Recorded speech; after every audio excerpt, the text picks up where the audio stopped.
This will be a day long remembered. Now I am the master.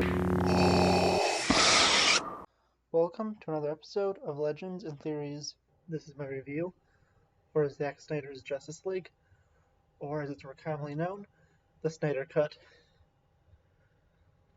As I mentioned in my Falcon and the Winter Soldier video, quickly, I thought this movie was amazing. I'm pretty sure I mentioned it there. I might have cut that part out, but either way, this is an amazing movie, and it's so hard to believe that there's a movie with the exact same name that shared many scenes that was really bad. This truly shows that with enough editing and context, even one of the worst movies could be turned into one of the best. Of course, I think that there's also the benefit of having hindsight and knowing what everyone hated about this movie. But from what I heard, I'm not sure if this rumor is true or not, that Zack Snyder never saw Joss Whedon's cut of Justice League, so that definitely changes things a lot. Although many of the cast members were there, I heard it was about 5-10 minutes of new footage that was filmed for this, and I think most of it appeared at the end.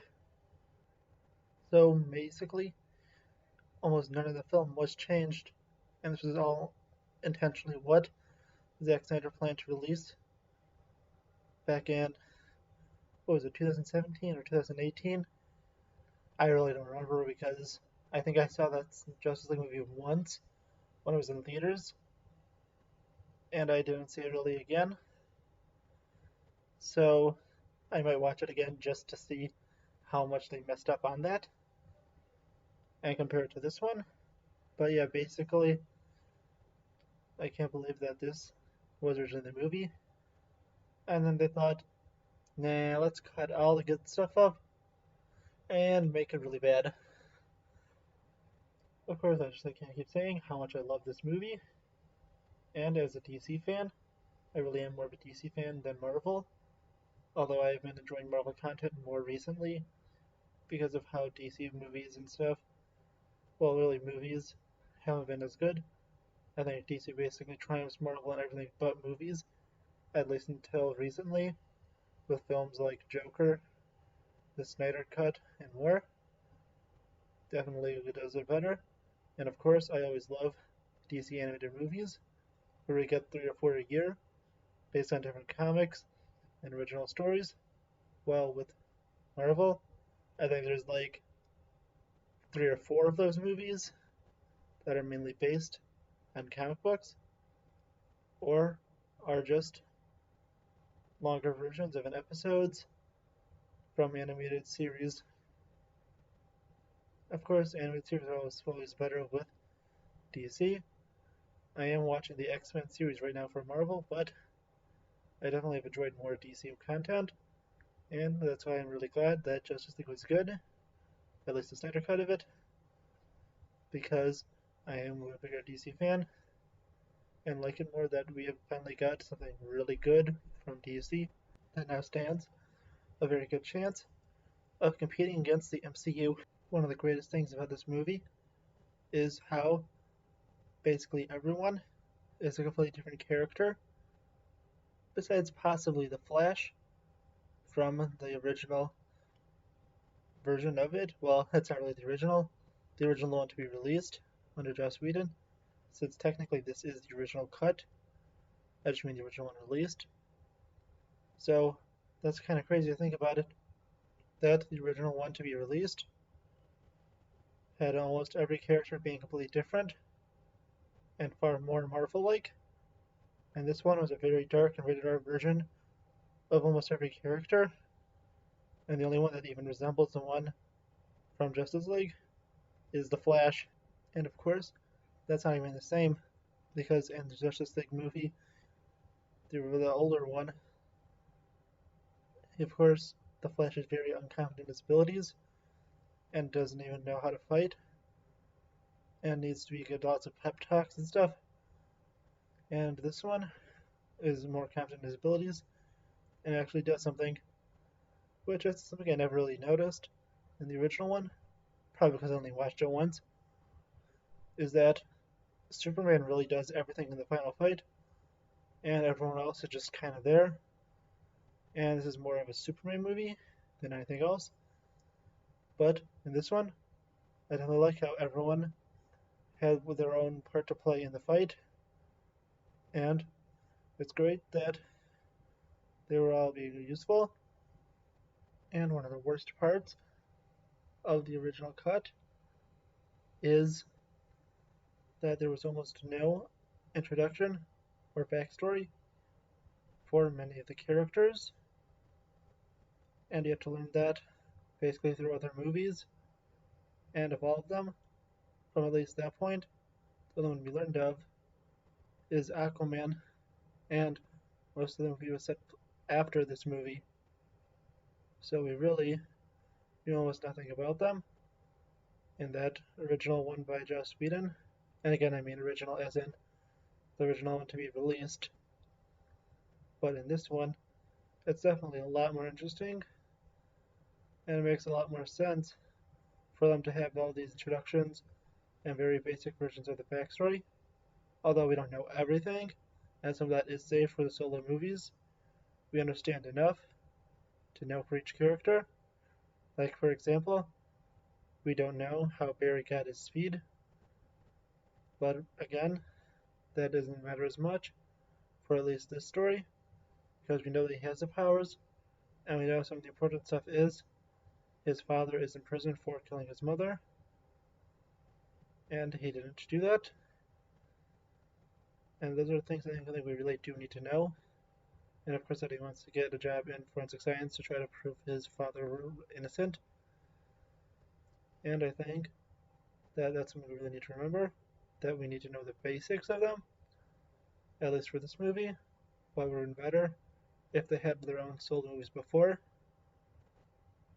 But I still think they did a good enough job, especially with Cyborg, since now we actually understand who he is. And honestly, in the original one, I think the only three characters that have any impact on the plot are the Trinity, which is Batman, Superman, and Wonder Woman. Of course, Batman and Wonder Woman mainly impact the first half of the film, putting the team together. But then, basically, they would have lost if Superman didn't show up. But in this version, Superman does play an instrumental role in the victory, but he still is part of it. Everyone else still does a thing, and they're all helpful in this movie. The Flash is able to save the world because he time travels, and him and Cyborg are the ones who defuse the mother box that are combined together to create the Unity. But in the 2017, 2018, I don't remember the year again, version, it was just Superman who did it. I'm pretty sure because, again, I haven't seen that movie since it was in theaters. I feel like I might be going around in circles kind of a little bit. So I'm just going to go on some final wrapping up points and say what I've enjoyed about the movie in different parts. I definitely enjoy the different parts and think it's very useful for if you're watching it and you just run out of time and you need to go do something else. If you end at a certain part, which are timed pretty well across it, that you'll be able to exit out. I think that one option that could make it even easier is if they have a very basic chapter options where you could click on the different parts and it'll skip you ahead to that part. But that's just a quick suggestion I have. And of course I don't need to do it, but I think it would be useful. Other things that I think about is that really if they wanted to do it, I really want to see a sequel to this because they did such a good job. And of course I love the nightmare scene and how it ends. And just overall think this was an amazing movie. And really want to see what the rest of the DCU would look like if this was continued on to. And who knows, it may happen since this movie has been so successful with at least most people. The last thing I want to mention is one of the things I just realized after I had this video uploaded to YouTube, ready to premiere, but I realized I forgot to put this in, and it's very important that this movie tries to compete with Return of the King to have more endings. This one had, what, 3 or 4 endings? Maybe 5? Let's see, there's the cyborg thing. After that we have everything with, well, we technically have an ending for each character, going off on their own. Then we have the nightmare scene, and then we have Bruce getting visited by a Martian Manhunter. So technically, at a minimum, if you just want to count the cyborg's father narration as 1, we have 3 at the minimum, and then we have, like 9 at the most, with 1 ending for each character. And then, then you could technically look at the cyborg narration of cyborg's one, so it would really be 8. Then you have the nightmare scene, and Martian Manhunter visiting Bruce. The last thing I want to mention is that tomorrow I'll be releasing Week 5 of the Arrowverse weekly recap and review. And on Thursday, I'll be releasing Act 1 of Episode 10 of my finale trilogy, named Reign of the Sith. I also went through one last check through of everything in that script, and I think it looks pretty good. And I'll be working on releasing Act 2 maybe 2 weeks later, and Act 3 maybe another 2 weeks after that, and the full thing will release on May 4th